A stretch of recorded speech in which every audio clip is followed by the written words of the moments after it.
January 3rd, 2026, 5:47 a.m. The cold waters of the Atlantic. Silence reigns on the deck of the amphibious assault ship USS Iwo Jima. Broken only by the wind and the roar of rotors, Nicolas Maduro, the man who held a nation in fear for over a decade, now kneels in an orange jumpsuit, shackled. A thick blindfold covers his eyes. He is shivering, not from the cold, but from the realization of his new reality. Just 3 hours ago, he was the commander-in-chief.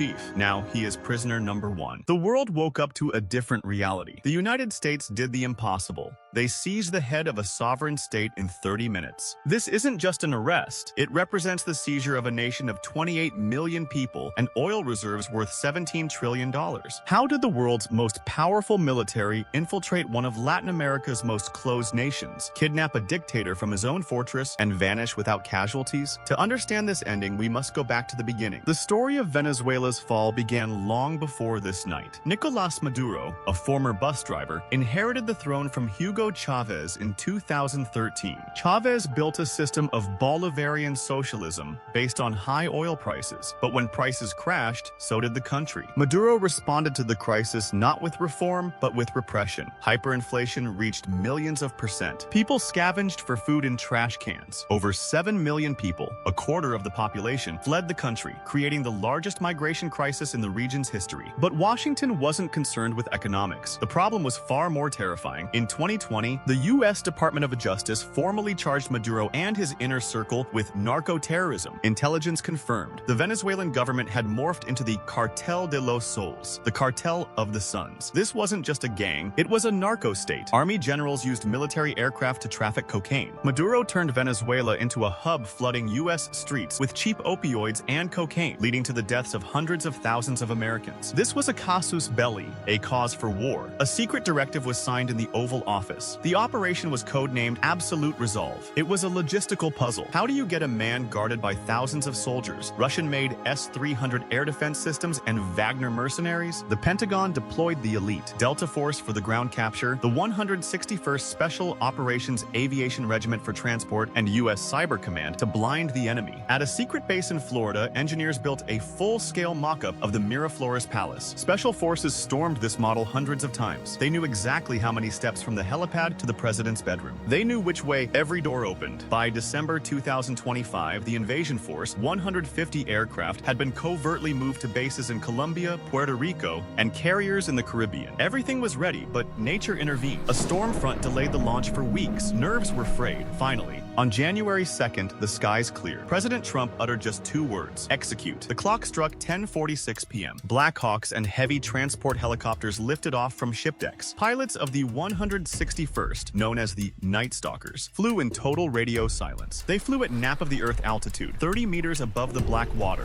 literally skimming the wave crest to blend in with sea clutter on radar. At the same time, B-21 Raider stealth bombers loitered in the stratosphere, ready to eliminate any threat. But the first bullet wasn't fired from a rifle, but from a keyboard. At precisely midnight, U.S. Cyber Command activated a malware in Venezuela's power grid. Caracas, a city of millions, plunged into absolute darkness. Streetlights died, government comms cut out, airport radars went silent. At that exact second, Growler electronic warfare aircraft jammed military frequencies. Maduro's generals tried to call for help, but heard only static. They were blind and deaf. The sky over Venezuela lit up with flashes. American F-35s conducted surgical strikes on air defense batteries around the capital. Harm missiles destroyed the radars. The path for the helicopters was cleared. Defense Minister Vladimir Pedrino Lopez would later admit, "We knew they were coming, but we didn't expect the sky to fall on us so fast." Witnesses in Caracas heard a series of 7 massive explosions. The gates to the city were being forced open. Helicopters hovered over the Miraflores Palace. Delta operators began fast roping down. Their night vision goggles turned the dark palace into a bright green arena. The palace guard, the elite presidential guard, opened fire. Tracers sliced through the night sky. One helicopter took a hit to the tail boom, but the pilot held it steady. The American return fire was overwhelming. Using flashbangs and CQB tactics, special forces cleared hallway after hallway, moving toward the dictator's private quarters. Maduro wasn't sleeping. Realizing what was happening, he and his wife Celia Flores tried to flee to an underground bunker built by Cuban engineers, but he was exactly 2 minutes too late. Special forces breached the armored door with a directional charge. They found Maduro in his pajamas, a pistol in his hand, which he immediately dropped. No heroic resistance, no speeches. A Delta operator simply took him to the ground, zip-tied his hands, and said, "Mr. President, your term is over." But securing the target is only half the battle. They had to leave. Chaos was erupting on the streets of Caracas. Regime supporters, armed colectivos militias, began converging on the palace, firing indiscriminately. The helicopters on the roof were vulnerable. The team leader ordered an immediate extraction. At 3:30 a.m., under the cover of miniguns, the Blackhawks lifted off from the roof of Miraflores. The ground phase took exactly 28 minutes. Maduro looked out the window at the receding lights of his city, realizing he was seeing them for the last time. As soon as the helicopters crossed the maritime border, a coded message went to Washington. Package delivered. President Trump, watching from the Situation Room, sat down for the first time all night. At 4:30 a.m., he opened Truth Social. His post was brief but broke the internet. Tyranny has fallen. We have Maduro. Venezuela is free.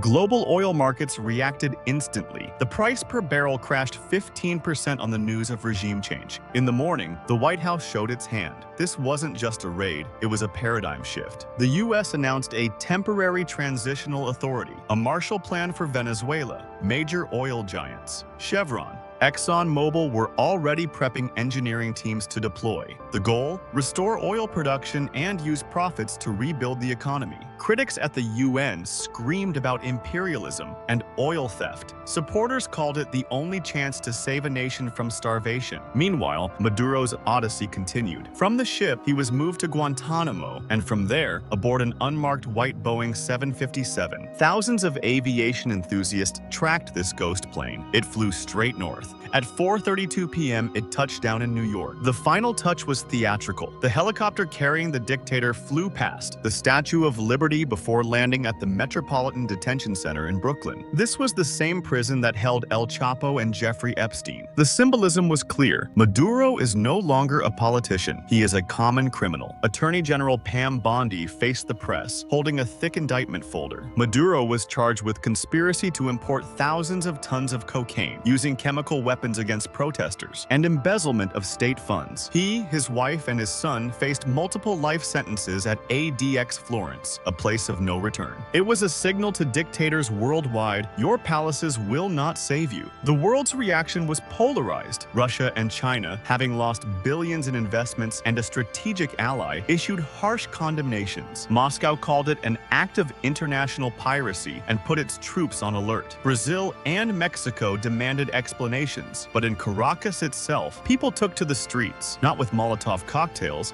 but with flags. Vice President Delcy Rodriguez tried to rally troops for a counterattack, but the headless army refused to obey. The House of Cards regime collapsed in a day. Operation Absolute Resolve rewrote the textbooks on military history and international law. It showed that in the 21st century, borders are conditional and the safety of dictators is an illusion. Venezuela faces long years of reconstruction under American protectorate. Whether this will be democracy or a new form of colonialism, time will tell. But one thing is certain. On January 3rd, 2026, the world changed forever. Nicolás Maduro wanted to go down in history as a revolutionary, and he did, as the first president stolen by special forces.